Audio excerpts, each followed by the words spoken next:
Why the crisis in Argentina? Hi, I'm Richard Vague with Tycos.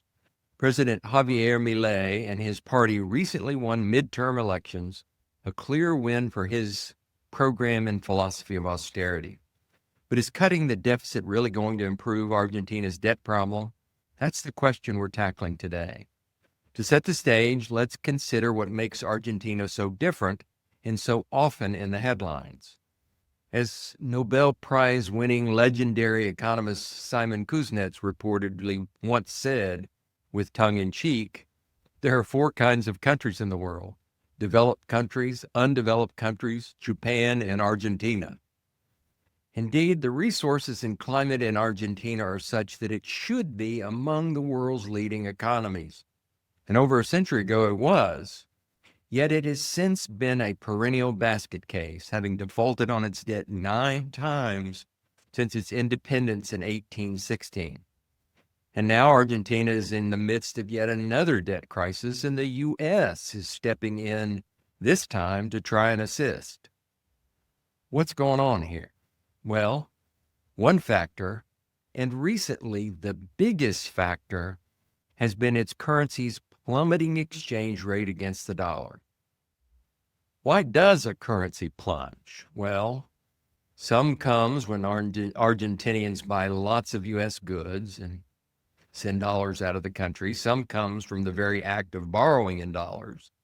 And a lot comes from a lack of confidence from its own citizens who exit pesos and buy dollars or buy dollar-denominated goods or assets, the so-called acts of capital flight, to escape the risk of further plunges in the currency, thus creating an ugly catch-22.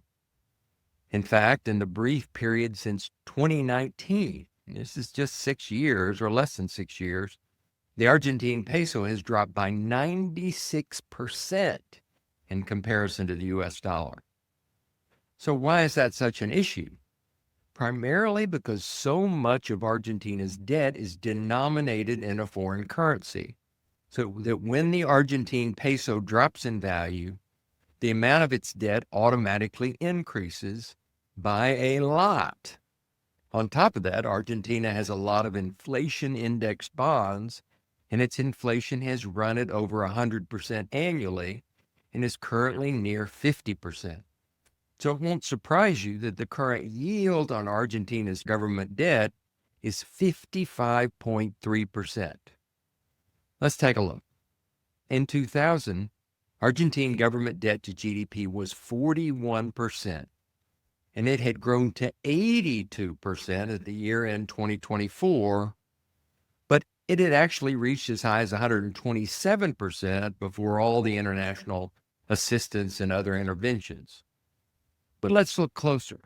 Since 2003, the nominal amount of Argentina's government debt has increased by 467 trillion pesos.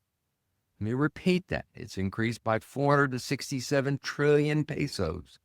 Of that, only a measly 17 trillion has come from government deficits, what critics would call, including the current president, would call its government profligacy, which means austerity won't get you very far towards a total solution.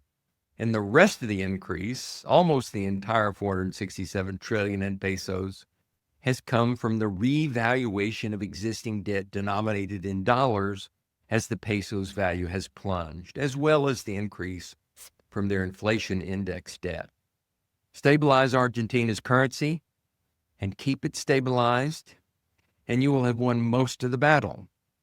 But that's a lot easier said than done, and it's been tried unsuccessfully many times. Historically, it's been more creditors such as the IMF that have attempted this task.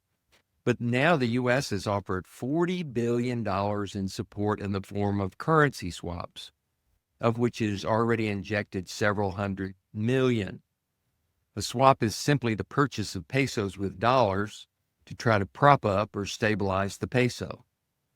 And since $40 billion is equal to over 6% of Argentina's GDP, We can only hope that this will have a substantial impact, though only a small amount of that has been deployed thus far. Our fingers are crossed. This is a major step in the right direction for Argentina and not a step into a financial quagmire. That's it for this week. Thanks.